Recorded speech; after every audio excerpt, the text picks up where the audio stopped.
Okay, good evening, everybody. We'll call to order the regular meeting of the Planning Commission for Tuesday, November 9th, 2021. Can I get a roll call, please? Commissioner Grant, Present. Commissioner Marhoffen, Commissioner Nindell, Present. Vice Chair Duffel, Present. Chairman Griffith. Present. At this time, I'll ask everyone to stand and join us in the Pledge of Allegiance. To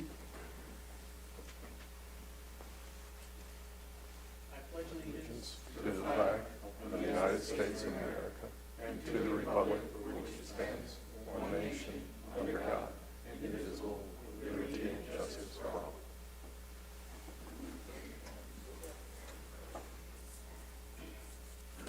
Thank you. Okay, at this time, I will entertain a motion for approval of the agenda. Vice Chair Duffel, motion to approve. Thank you. I'll second that. Thank you, Commissioner Grant. I have a motion and a second. Can I get a roll call vote, please? Commissioner Grant, Aye. Commissioner Nindell, Yes. Vice Chair Duffel, Aye. Chairman Griffith. Aye. Motion passes unanimously. Okay, and next up, Planning Commission special meeting minutes. Can I get a motion to approve or revise? Vice Chair Duffel, motion to approve. Thank you. I'll second that. I have a motion and a second. Could I get a roll call vote, please? Commissioner Grant, Aye. Commissioner Nindell, Aye. Vice Chair Duffel, Aye. Chairman Griffith. Aye. Motion passes unanimously. Thank you. Okay, at this time, we'll open for public comments. Pursuant to the Brown Act, any person may comment on matters of general interest within the subject matter jurisdiction of the Planning Commission not listed on the agenda. I see we have a bunch of people, which is nice. If you are speaking about an agenda item, I will ask you to hold your comments until that time. Do we have any general public comments? We do not. Okay, thank you. And we will begin. Our first item is Dillon, California LLC, Type 20 ABC license, located at 11405 Palm Drive, CUP 21-15. Can I get a staff report?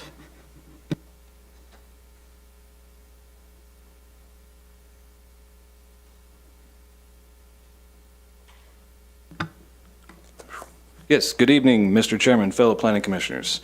This item is conditional use permit 21-15, and I do have a brief PowerPoint presentation. Yes, this is for the Dollar General for an ABC license type 20, conditional use permit 21-15. The location is the new Dollar General at 11405 Palm Drive. As you can see, it's under construction. I took that picture yesterday.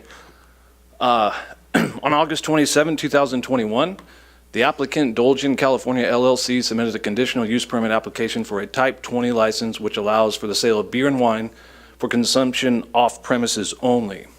This use is consistent with the general plan and DHS MC, sections 17.12.020 and 17.12.050, and that is allowed with the approval of conditional use permit. For the beer and wine display areas and sales, display of alcohol will not exceed 2% of gross floor area of the store. Alcohol sales are anticipated to represent less than 5% of overall store sales. There will be no single sales of beer or malt beverage cans or bottles. Beer, wine coolers, and malt beverages will be sold in manufacturer pre-packaged multi-unit quantities only. Now, this condition will be added as a final. Security measures, there are surveillance cameras that are located throughout the sales area as well as through the storage area. Employees go through corporate training for alcohol sales and must input date of birth into the cash register to complete any alcohol transaction. For the environmental analysis, in accordance with the provisions of the California Environmental Quality Act, this project is categorically exempt from environmental review pursuant to section number 15301, class number 1, existing facilities of the California Environmental Quality Act. It is staff's recommendation that the Planning Commission approve CUP 21-15 with the associated draft conditions of approval, which I said will include no single sales. That is our staff report. I'm available for any questions, and I do know that the applicant is here as well. Thank you. At this time, I will entertain questions of staff from my fellow commissioners. Who would like to go first, if anybody? I'd like to go first, if you don't Okay, mind. Vice Chair Duffel. On the sales, you mentioned no single sales. Are they going to Just for clarification for the public, they're going to be limited to a minimum of 3-packs, 6-packs, 12-packs? What is the minimum size packaging containers that they're going to be processing out of that location if approved? That I do not have, but I know the applicant should be able to answer that. I would think of it as 12-pack breaks at the Stater Brothers, they'll sell it individually. They will not be doing that here. Okay, fantastic. Then I'll reserve that question for the applicant. Thank you. Thank you. Anybody else have any questions at this time? Okay, then at this time, let's open the public hearing, and we would like to hear testimony from the applicant. They are here tonight, correct? Yes, sir. Steve Rawlings. Hi, good evening. Good evening, Mr. Rawlings. Hey, I am here on behalf of Dollar General stores. We're certainly excited about opening our store here in Desert Hot Springs. For the record, we do agree to all of the conditions of approval that are presented to you this evening. We do operate a couple of other stores in the Coachella Valley. I know that we have a store down in Indio, and I believe that we also have a store in Coachella as well. These stores have been very, very well received by the communities that we serve. In terms of our alcoholic beverage sales, we certainly agree to not be selling singles out of this store. Typically, the lowest quantity that might be sold might be 3-packs, but traditionally we sell 12-packs, sometimes 18-packs, as well as 24-packs of beer. We carry all of your traditional types of beers, your Budweisers, your Modelo's, Coronas, etc.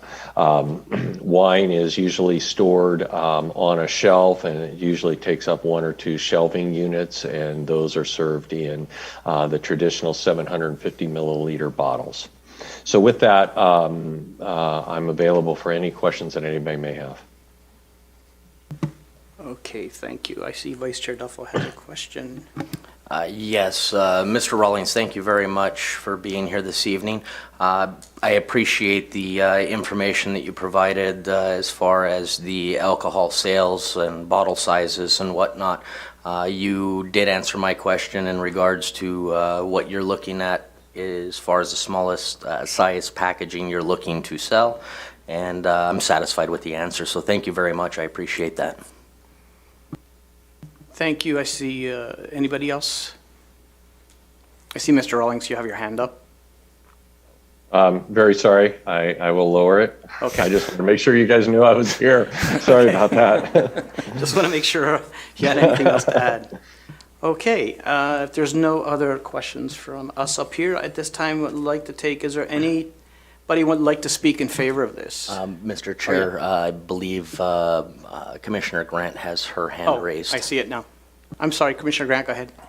I just had a question in regards to the hours of operation. I noticed that they are opening at 6 and the majority of Dollar Generals open at 8.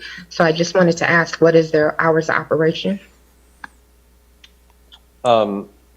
Traditionally, our hours are no earlier than 7 a.m. and we typically close at 10 a.m.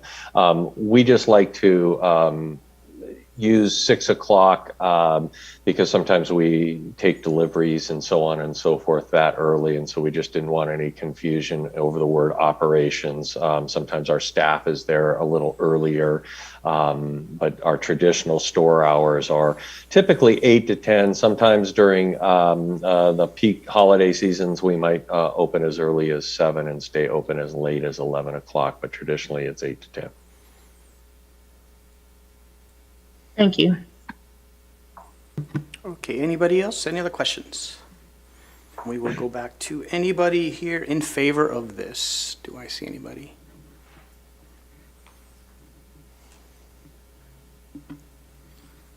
There is not. Okay. Anybody opposed to this item? There is not. Anybody neutral? Nope. There is not. Okay, so seeing none, I don't see any need for rebuttal. I'll close the public hearing at this time, and we can discuss and have any questions to staff. Does anybody have anything? I know that there's been some discussion in the past in regards to an oversaturation of ABC licenses within the city. However, granting them permission to have an ABC license doesn't necessarily mean that they're going to get one. They then have the responsibility to go out and try and find one that they can purchase to conduct alcohol sales.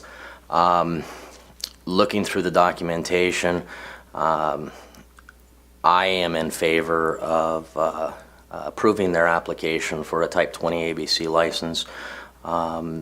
I don't think that it would be a hindrance to the community. As a matter of fact, I think it would be beneficial considering the location that this store tends to, sets to service.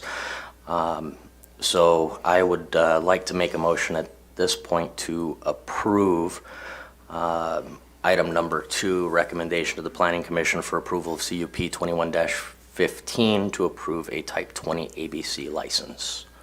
Okay, I have a I'll motion second that. and I have a second. Any further discussion? Okay, let's do a roll call vote. Commissioner Grant? Aye. Commissioner Nindell? Aye. Vice Chair Duffel? Aye. Chairman Griffith? Aye. Motion passes unanimously. Thank you. Okay, next Thank up you. on the list is a tentative trap map number 37274, TM21-3, for, I'm going to probably screw the name up, Paul Bojic, Esquire, request for approval of a subdivision of a single parcel into 8 multifamily residential lots. Could I get a staff report, please? Yes, Mr. Chair and members of the Planning Commission. The application in front of you is for a proposed subdivision of a single parcel. The size of the parcel is approximately 5 acres, and it is being proposed to be subdivided into 8 new lots for future multifamily residential. The screen here, the slide shows the subject site, which is south of Pearson Boulevard, and the APA number 642021002. It is between Pomelo and Ambrosio. Here is a current map of the zoning and land use designation on the parcel. Currently, the parcel is designated as residential high for multifamily. The land use also RH. The density could be up to 30 dwelling units per acre. This is one of the parcels that was changed in the zoning designation due to the general plan update in May of 2020. Originally, the applicant submitted this as a single-family subdivision because that's what it was zoned for. At the time, the applicant proposed to subdivide it into 20 single-family lots. When we met with the applicant, we made him aware that this parcel was no longer zoned for single-family, rather for multifamily. So he went back and redesigned the site to accommodate for the minimum lot size, which is 20,000 square feet.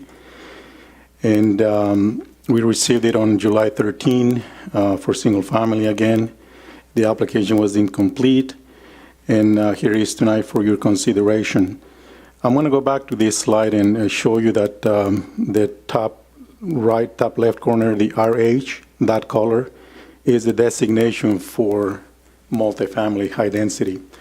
As you can see, the parcels north of Pearson Boulevard between Verbena to the west, those parcels are also zoned multifamily. The parcels to the south of Pearson between Verbena and Pomelo are also zoned multifamily. So that is the reason why we're here tonight. The applicant is proposing to subdivide it into 8 lots, and all the lots meet the minimum size, which is 20,000. As you can see here on this slide, the lots fronting on Pearson, lot number 8 and number 1, those are 23,500 square feet, exceeding the minimum. And the lots to the south, they all are 20,000 square feet, which is the minimum. And there's a table there that breaks down the size of each parcel.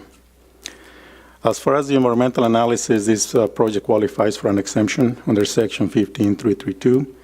And those are the reasons why it's exempt from any CEQA analysis, any further CEQA analysis. Before I make the staff recommendation, I'd like to note for the record that staff did receive 2 emails. Those emails were provided to the commissioners.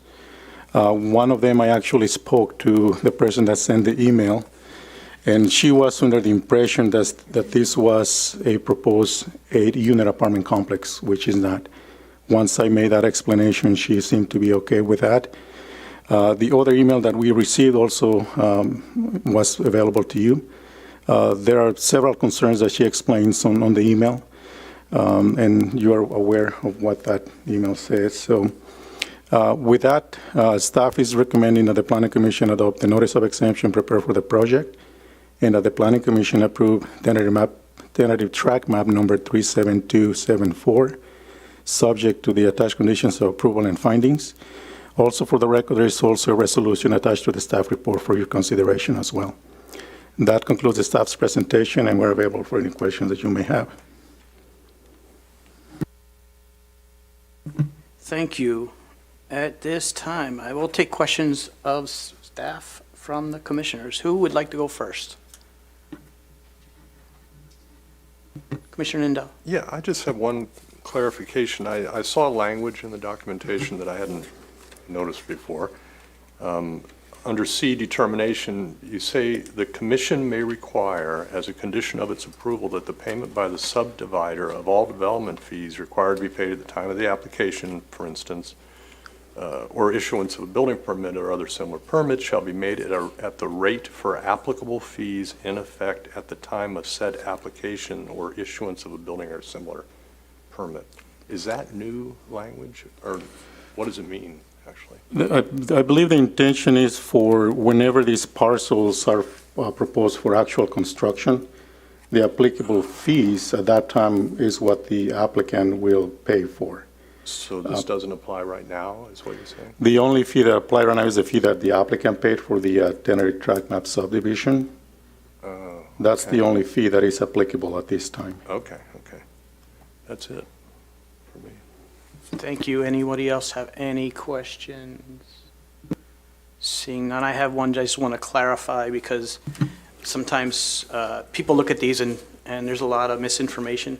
At this time, we're not approving any development at all. We are just approving a subdivision of this into these separate parcels for multifamily. That is correct, sir. At the time when the applicant decides to develop the parcels or sell them to a developer, then that project will come back to the Planning Commission. Currently, our ordinance says that any project that exceeds 4 units or more, 4 apartments, condominiums, that application will come in front of the Planning Commission for review. At that time, staff will review the application, make sure that the future proposed project meets the development standards, things such as setbacks, landscaping, parking requirements, maximum heights, and ultimately the maximum number of units that would be allowed on the lots. Thank you. Any other questions? Okay, at this time, let's go ahead and open the public hearing and we can hear from the applicant themselves.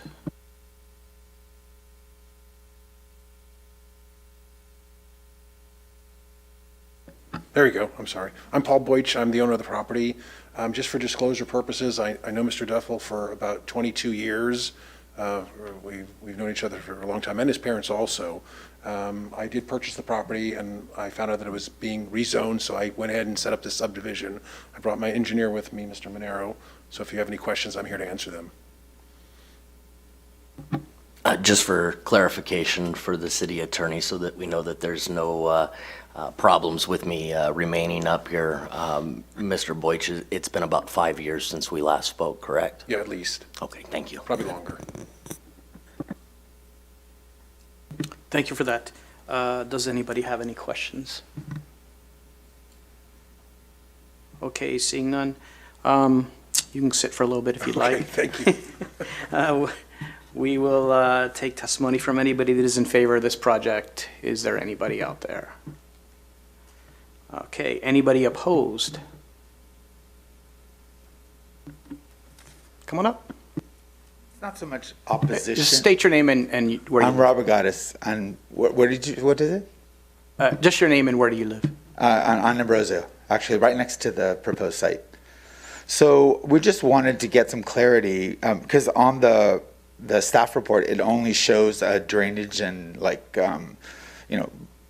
plan, but it doesn't show much about a tract report. So we didn't know where the project stood at this point.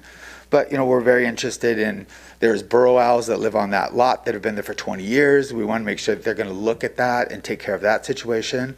We're concerned about the traffic patterns in that area and how they're going to increase for that particular spot. And also, we have views that, what kind of scenic vista obstruction is going to happen because of the project as well. So we just have a lot of questions, but it sounds like we're not at that point yet, but we want to be involved.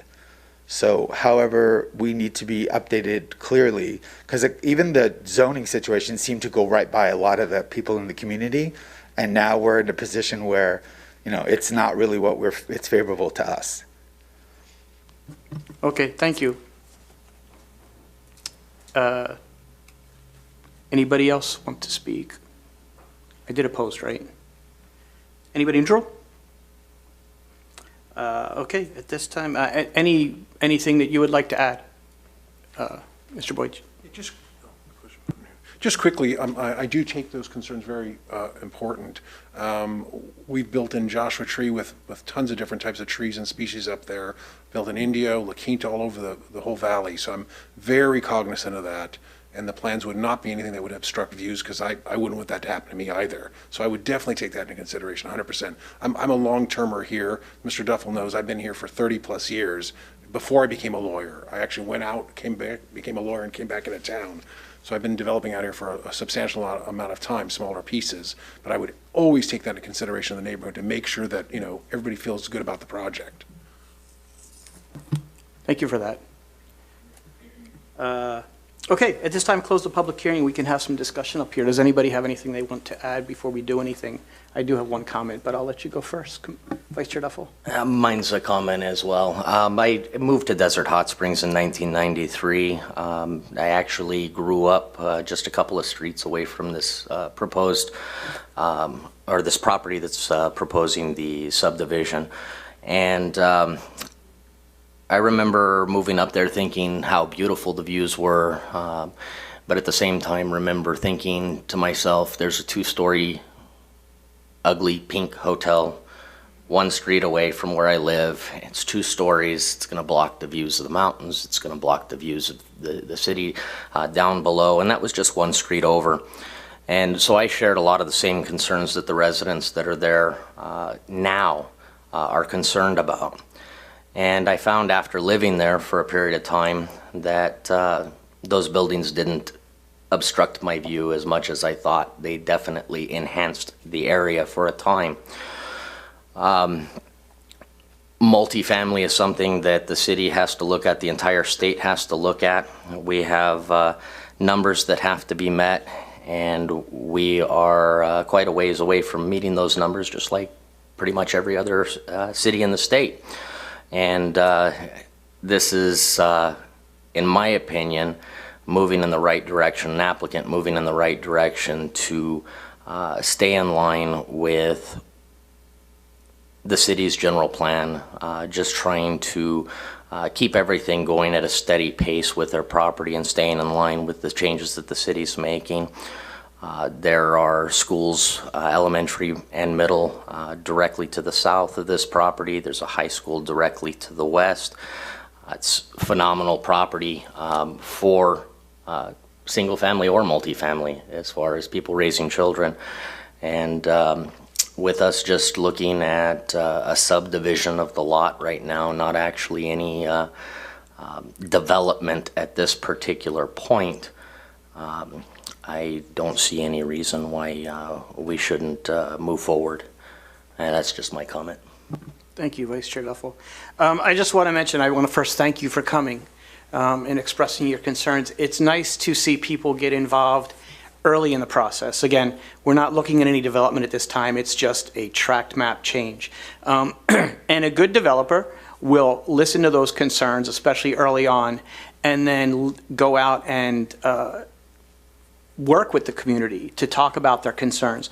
And in the future, so if you have been watching the Planning Commission meetings, if you have been following any of the news, you'll realize we just passed our housing element. We do have a certain number of dwellings we need to reach. There's a certain amount per demographic.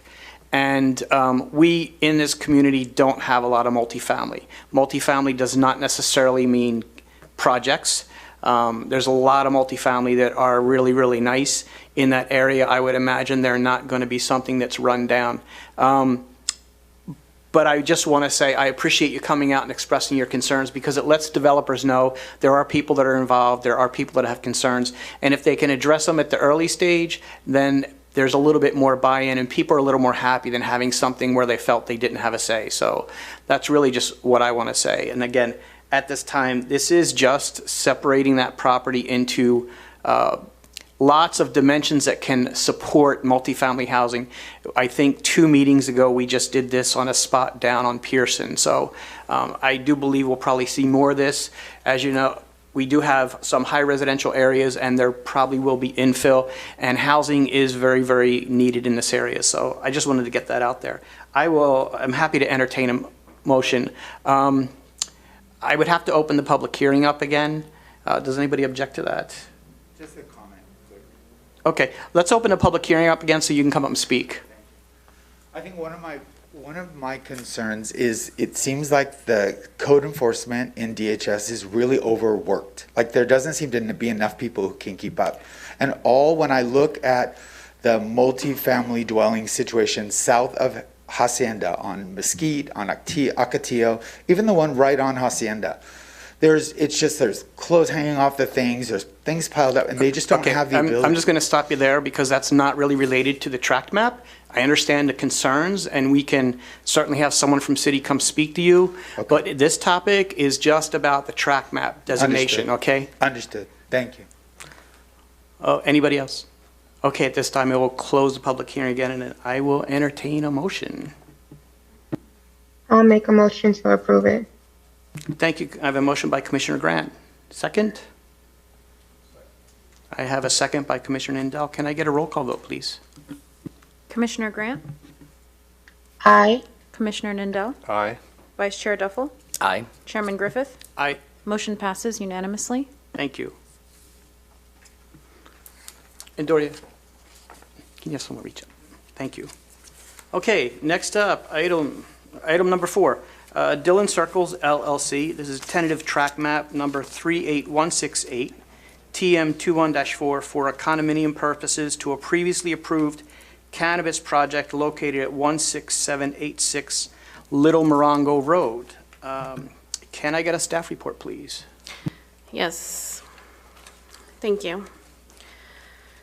So the project is located on the northeast corner of Little Morongo Road and Dillon Road within the light industrial zone, as shown here. On April 13th, 2021, the Planning Commission approved conditional use permit number 21-3. This approval, as shown here, was an amendment to reconfigure Phase 1 only of the original entitlement and will consist of 7 buildings totaling 157,905 square feet. The project before you, as shown here, tentative tract map number 38168, which the applicant proposes to subdivide one parcel consisting of 37.43 acres into 2 parcels, with one parcel being for condominium purposes. The condominium map will allow the individual sale and/or lease of 7 buildings to individual buyers. This is an airspace map wherein the underlying land and improvements, including the building, consist of undivided interest in common coupled with a separate interest in space called a unit. On December 15, 2015, the City Council approved conditional use permit 03-15, and in doing so certified the mitigated negative declaration for the project. Pursuant to Section 15162A of the CEQA regulations, once an M&D has been certified for a project, no subsequent environmental review needs to be completed. The Planning Commission only needs to make a finding that the request is consistent with the original M&D. Before I get to the recommendation, staff would like to note that as of Friday, November 5th, 2021, staff received a comment letter from the Riverside County Flood Control and Water Conservation District, which has been provided to the commissioners, and a copy is also available for the public, and would like to add a condition to read as follows. The applicant/developer shall obtain an encroachment permit for any construction-related activities occurring with the district right-of-way or facilities, namely Mission Creek Channel.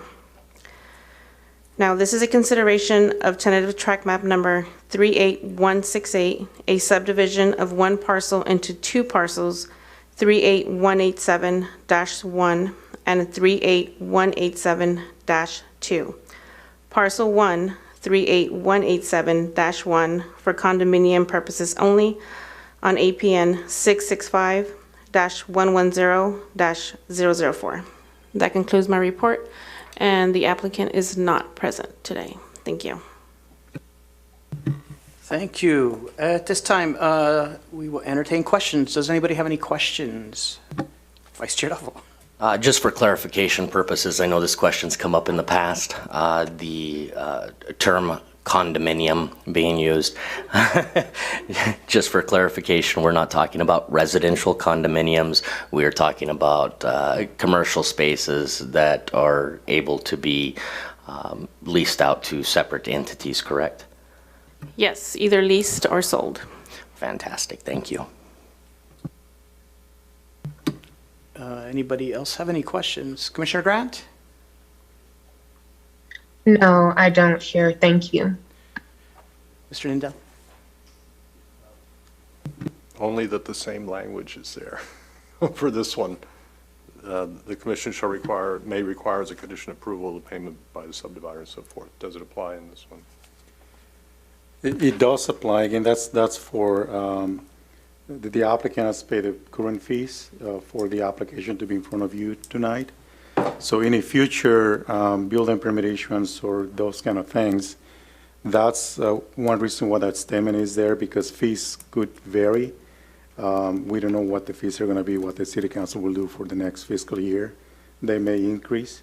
So that's just to make sure that the applicant or future owners know that there's going to be fees associated with that. Okay.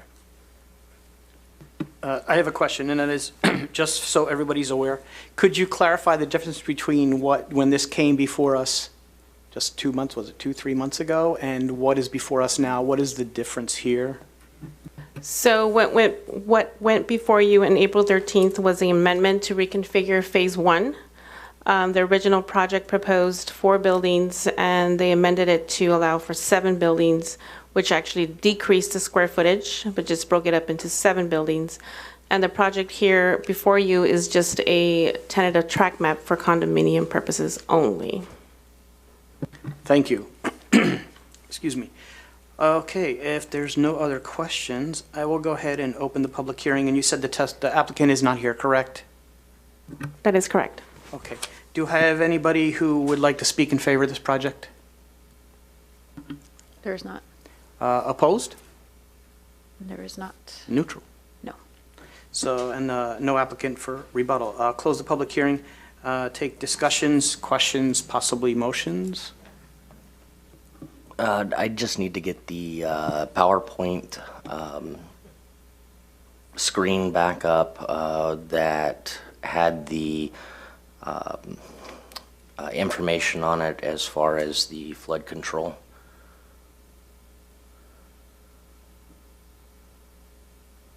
Not that one, let's see The here. copy of the comment letter? Yes. It wasn't part of my No, presentation. I'm sorry, not the copy of the comment letter, the proposed condition. Oh, Thank you. sorry, there it is. That's all I needed. Thank you very much. There is a Mission Creek channel runs on the east side of the project. That's why.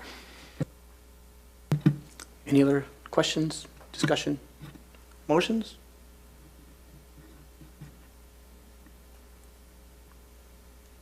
I motion to approve. I'll second it. I have a motion to approve and second, and I'm going to say that's for consideration of tentative tract map number 38168, subdivision of one parcel into 2 parcels, 38171 and 38187-1 and 38187-2, and parcel 1 38187-1 for condominium purposes. Can I get a vote, please? We have a first and a second. Can we have discussion? Yes, we prior can. to? Okay. I just wanted clarification from Commissioner Nindel in his motion to approve. Does that also include the applicant and developer shall obtain an encroachment permit for any construction-related activities occurring within the district right away. Regarding that letter that came in, is that included in your motion? That's a good question. Does it need to be? Then yes. It needs Commissioner to Grant, be. are you okay on the second on that? It needs to be. I was under the assumption and the impression that that part from the letter was included, but if he wants to restate, I'll second the restated that the Vice Chair Duffel made with the encroachment permit that needs to be approved. Thank you. Okay, if Commissioner Nindell, if that's your motion, I'm all good. We can go to a vote, Mr. Chair. That's my motion, that's fine. Okay, then we can go to a vote. Commissioner Grant? Aye. Commissioner Nindell? Aye. Vice Chair Duffel? Aye. Chairman Griffith? Aye. Motion passes unanimously. Okay, next up, conditional use permit number 21-11, applicant Justin Barth, proposed cultivation business park on Dillon Road. Can I get a staff report on this, please? Yes, Mr. Chair, and members of the Planning Commission. This application is coming back to you for your consideration. This item was continued from the September 14, 2021 Planning Commission meeting. And this is conditional use permit number 21-11, otherwise known as the HS Business Park. The subject site is south of Dillon, as depicted here on this slide. The project is a proposed 282,080 square foot cultivation business park and a 4,000 square foot cannabis retail store. The AP numbers and the acreage are on the screen, a total of 9.66 acres. If you recall, this application came back because at the last minute, the applicant removed the building on the left bottom that was going to be a sewer treatment facility for the proposed project. The applicant was told by the health department that that was not needed since each building had to have its own sewer treatment facility. So the applicant decided to remove that building and replace it with a two-story building, adding an additional 17,888 square feet for cultivation. As such, we renoticed the project because of the additional square footage for cultivation.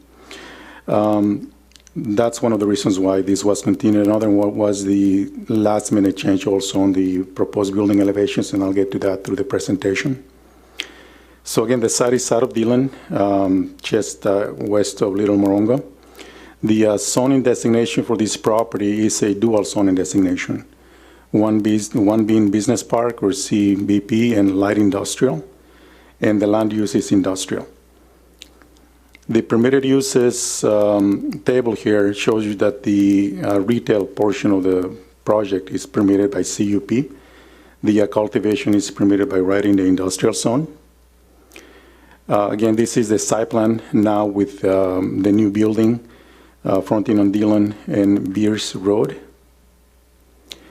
As you recall, this is what the applicant originally submitted for the building elevations. And in talking with the applicant, asking him to do more on the building elevations, this is what the applicant submitted that night on September 14. This is an improvement in staff's view on what the applicant is proposing now. And these are building renderings that the applicant submitted for your consideration. This building that you see here is not a metal building, it's a conventional framing with architectural elements, stone veneer, and it also shows the large landscaping that is going to be part of the conditions of approval for this project. As you can see on the bottom picture, the buildings in the background, those are the metal buildings, and as you can see, the landscaping will do a good job in screening those buildings. Those are the one-story buildings. The buildings in the back are 2 stories. Obviously, taller buildings, landscaping may not do much, but as you can see, the landscaping will do a good job in screening those buildings. Here are additional renderings. The one on the top is the view on the parking lot on the proposed retail cannabis business. And then the picture on the bottom there is the view from above. As you can see, the buildings to the back, those are the two-story buildings, and then the ones in the front are one stories. And then the proposed 4,000 square foot retail cannabis building. This is what the landscaping plan shows. As you can see, there's a variety of plants that are native to the region. The list is there for you to see. As far as environmental analysis, this site was actually part of a general plan and a zone change amendment back in 2017. When we met with the applicant early this year, we let him know that we needed to have additional studies so that we could have this presented to you tonight. So for your consideration tonight is also the adoption of the Mitigation Monitoring Reporting Program, or the MMRP, as it is referred to. With that, staff is recommending that the Planning Commission approve CUP 21-11 for the cultivation and cannabis retail uses, subject to the findings and conditions of approval in the staff report and the adoption of the MMRP.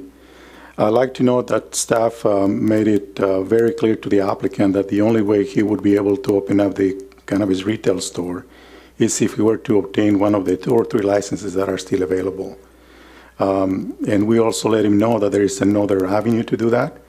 If he wanted to apply for an entertainment permit, that would be another way for him to be able to apply for a cannabis retail store. The applicant is aware of those 2 avenues for him to be able to open the cannabis retail store. And with that, I'll stop my presentation and be available for any questions. Thank you very much. Okay, at this time, let's get questions. Who would like to go first? I'll go if you don't mind. Vice Chair Duffel? Juan, you mentioned 2 different routes on getting a license to be able to sell out of that storefront. The second being, what was it that you mentioned, entertainment? An entertainment permit, the city recently passed an ordinance where cannabis could be part of an entertainment permit. I do recall that. Looking at this particular facility and the way that it's currently designed, would that permit be appropriate for this particular type of development? It doesn't appear to have any features that would allow for any kind of entertainment. That is correct, and that was just something that staff wanted to make the applicant aware of. If one of the primary objects for them was to do the retail, and if they were not able to secure one of those licenses, that could be another way to obtain one. There may be some modifications, something that may have to be met through that new application for the entertainment. But again, we just wanted to make sure that the applicant had another avenue to obtain that license. Fantastic. Thank you for the clarification. Thank you, Vice Chair Duffel. Commissioner Grant, do you have any questions? Not at this time, Chair. I just kind of want to reiterate what you just said. So if there's basically only 2 options, one is if there is a way to get one of the licenses, and the other would be this other option. If that were the route that they had to go, that would then have to come back before us, is that correct? Absolutely, it will have to come in front of you again. Okay, thank you. Nothing else?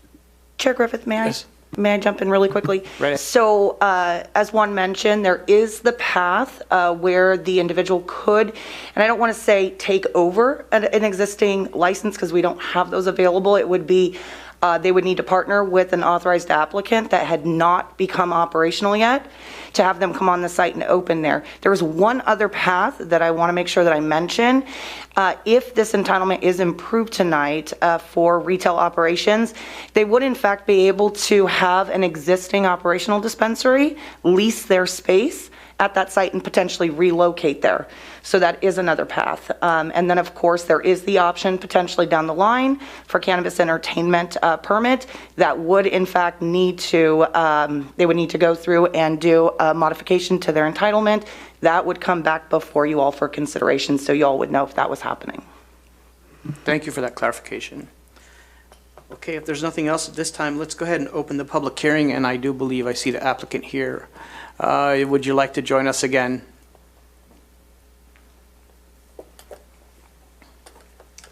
Hi, my name is Justin Barth. I'm an architect with Synarch Studio.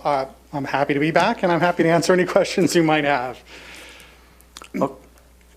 Okay. After, this is kind of our third month here, but I think we've addressed any of the final questions that were asked, and I think we're ready to go. But if there's anything else that you need to know, fire away. Okay, on that we will. Does anybody have any questions for the applicant? I'm sorry, just on the most recent discussion about retail for marijuana, that is a retail building. Right now, the intention is not to sell marijuana out of that building. I think they might want it to be kind of like a hardware store. So it is a retail building. If the client does, if the property owner does intend to sell marijuana from that retail building, then they will go through the proper process. But right now, that's not the intention. There's just the grow facilities in the rear and the retail building in the front. Thank you for that. Commissioner Nindell? No? He answered my question. Commissioner Grant? I'm just, my word, cannabis. That's all I'm screaming cannabis in my head, instead of the other term that's used, because of the stigma behind it. So just Yes. cannabis. My apologies. Okay. Cannabis. Thank you. You're welcome. Yeah, that kind of answered my question, because it was going to be, what were your plans if that's not possible? But and I think we all automatically assume because there's cannabis grow behind it, that's what you're trying to do. But Right. retail is great, so I don't have any other questions, but just Okay. kind of hang out. Sure, let me know. And thank you, Mr. Creel, for your presentation. I appreciate it. Anybody that wants to speak in favor of this project? No, there is not. Opposed? No, sir. Okay. Neutral? No. Guess there's no need for rebuttal at this time. Close the public hearing. We can discuss and possibly make motions. Who would like to go first? Vice Chair Duffel. Might as well. First of all, I'd like to thank the applicant for coming back with everything that we asked to see. I appreciate his time, as we all do, and we have a great deal of respect for those that come back with everything ready to rock and roll as you did, so thank you for that. Going through this document, I don't see anything other than what we discussed at the last public hearing regarding this. The applicant has brought forward everything that we asked for. With that being said, at this time, I'd like to make a motion to approve conditional use permit number 21-11 and adopt a mitigated negative declaration prepared for the project and certify an MMRP. Okay. Can you have a second? Thank you. I have a motion and a second. Is there any discussion before we vote? Okay, then let's proceed with a vote. Commissioner Grant? Aye. Commissioner Nindell? Aye. Vice Chair Duffel? Aye. Chairman Griffith? Aye. Motion passes unanimously. Thank you. Okay, at this time, I'll open it up to public comments. Is there anybody that has any comments unrelated to anything on the agenda tonight? No, sir. Okay, and then let's move on to Chair and Planning Commission reports. Does anybody have anything they would like to add tonight? Commissioner Grant, I see you reaching.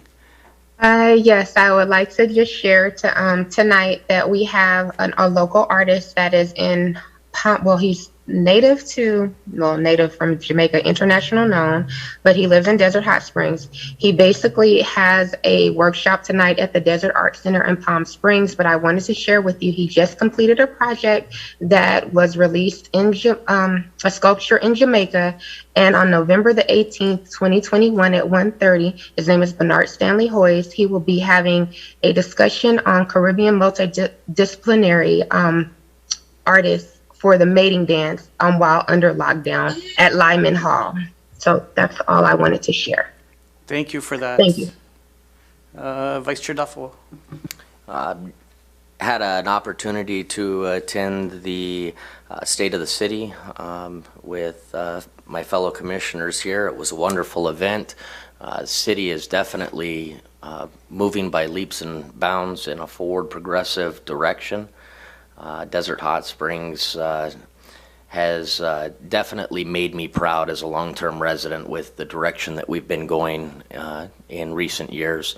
And I'd like to give kudos to the staff for putting us in that position. We've come a long ways, and you all deserve to give yourselves a pat on the back for that. Thank you for making Desert Hot Springs what it is today and continuing to make Desert Hot Springs strive into the future.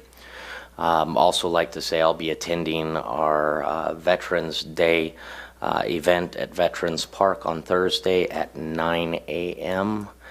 Here in Desert Hot Springs on Palm Drive.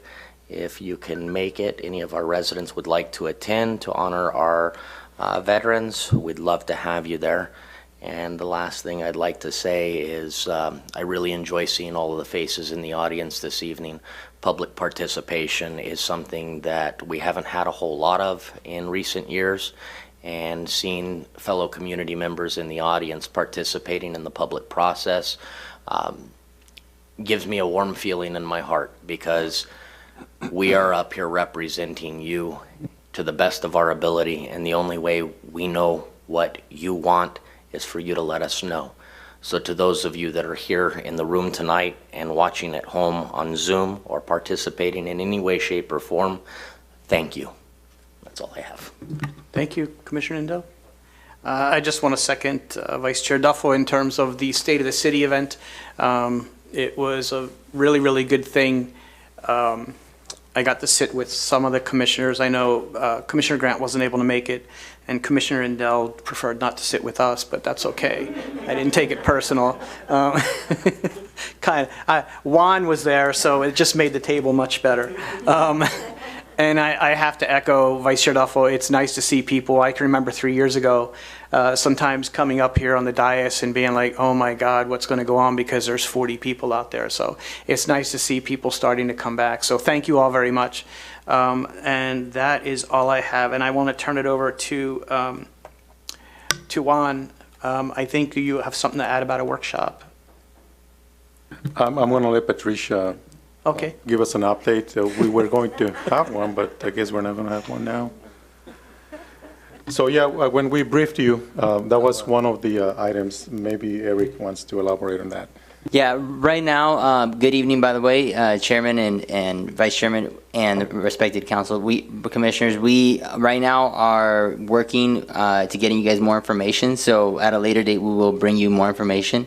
So as of right now, we are kind of postponing. We have some adjustments we need to make on our flyers, and so we get the right data out. We'll make sure to postpone that and get you the right information. So it's not on the 15th? It is on the 15th. We're just kind of hashing out all the exact dates. That's like a week away. I'm going to jump in really quickly. May I ask So let me jump in really quickly just for clarification's sake. So I think that there was a little bit of a misunderstanding. We are in fact going to be holding a community meeting, but it is going to be very specific to a location in the city. And so we wanted to make sure that there's some development coming forward similar to what these folks had said. They want to be involved in the process. And so we have a location in the city where we have a developer that's coming in, and he wants to specifically talk to the surrounding community members first and get their feedback. And then from there, maybe fold out to the general population to get additional feedback. So the meeting on the 15th will be for the surrounding neighbors. And then, as Eric was saying, we can come back at a later date with more clarification to maybe a citywide meeting to get participation from everybody.